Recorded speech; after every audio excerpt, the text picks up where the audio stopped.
Greetings Sleeper, Esper here. During the beta weekend I got a chance to go beyond the wall. Now there's no story spoilers in this video and I'm not going to show you my entire footage of my journey. I feel like discovery is a big dopamine hit and I want you to experience and save that for you. However, if you're like me and you want to know some of the key locations and information to get you started on continuing your journey from where you left off in the beta, then watch on. This video is for you. Now, if you don't want to see any visuals, that's your spoiler warning. I covered the area north of Vermilius from Hagga Rift over to Mysa Tarill on the shield wall. Most of what I'm about to show you has been teased in videos on Funcom's official channel. I'm just going to go a little more in depth in some of those areas. When they were showing the teaser shots from the aerial view, they got me excited, but I can tell you it doesn't do it enough justice. These areas feel massive from the ground, and you get to see the life going on around these areas.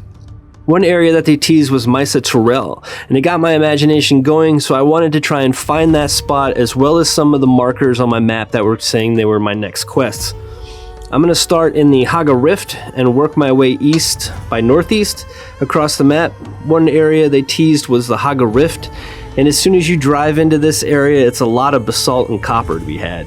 The ramp takes you down deeper into the rift the further north you go, and it branches out in these ramps to new floors, and the floors have tunnels ways in the back of them, and these tunnels go to the east and the west, and they go further back into more areas, and some of them connect back to the main areas and some go to other areas. This looks like a great place to explore and mine with a buggy. I would keep an ornithopter and a vehicle storage tool on me though. In my time exploring down here, I can say it's very possible to get turned around and lost, and there is not a whole lot of dew to be picking up and nobody to stop and ask directions to, so make sure you have plenty of water reserves on you, because I didn't see a whole lot to get unless there ends up being a way to mine some. Here is the big winding tunnels I was referring to on the map, and you can see here my cursor is to the left of Hagga Rift, and I'm still in the rift. This is how far some of these tunnels go back, and I'm not even all the way to the back of the tunnel. So I gotta say, Funcom did a great job with this world, both sticking to the lore of the world and creating something that feels just absolutely massive, from the sand level to the cliffs that you have to climb and all the dungeons and this underground surface that you get to explore. There really is a lot going on here. Now, this is what basalt nodes look like. You can still use your MK2 cut array to harvest these. They look like the copper nodes, but they've got some cool crystallizations protruding from them, so they're pretty easy to identify.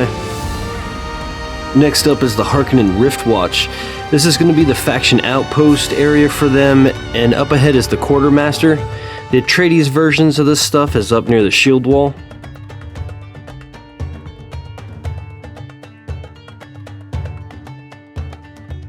The Quartermaster is the NPC you turn your Landsrad resources into.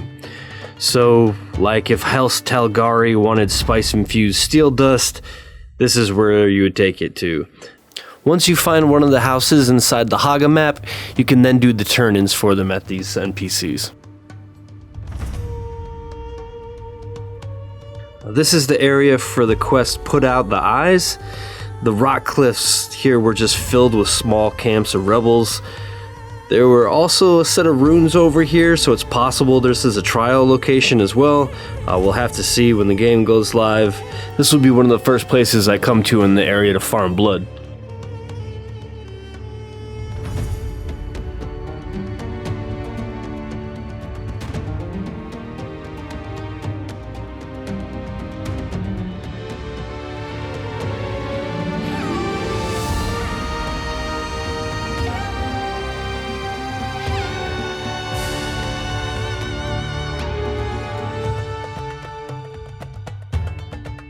We have the Crossroads outpost off in the distance, but next up was another base on top of a mountain.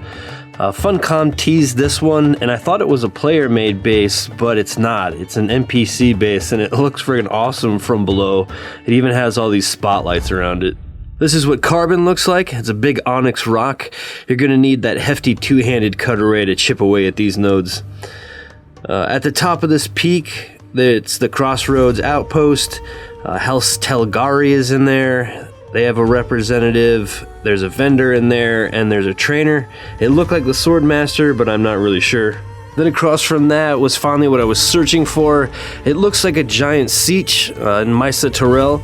The area looks so ancient and ominous when I was approaching it. The area was just covered with NPCs blasting me with poison darts, and then my bike ran out of gas, and that ended my journey. But not before I got to see that huge red projection and the electricity that was just arcing out of there.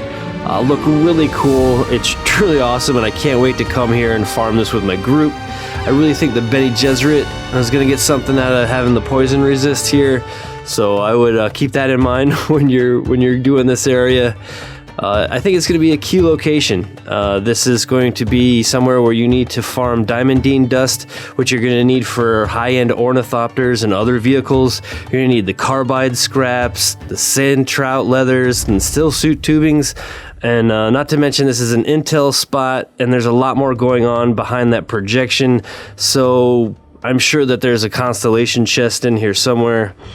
I have no idea the lore behind this location, but from the looks of it, it looks like an abandoned siege that somebody else took over. So I really look forward to getting into the lore of this place in the game and figuring out what's going on here, because there's all kinds of sacrifices going on wheels and stuff. It looks really cool.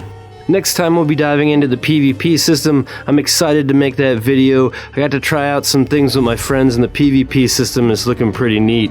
So subscribe for that one. I know some people want to see the speedrun video that were asking for it in chat, so I'll post that one after the PvP video. As always, fly low and fly fast. I'll see you in the next one. Esper out.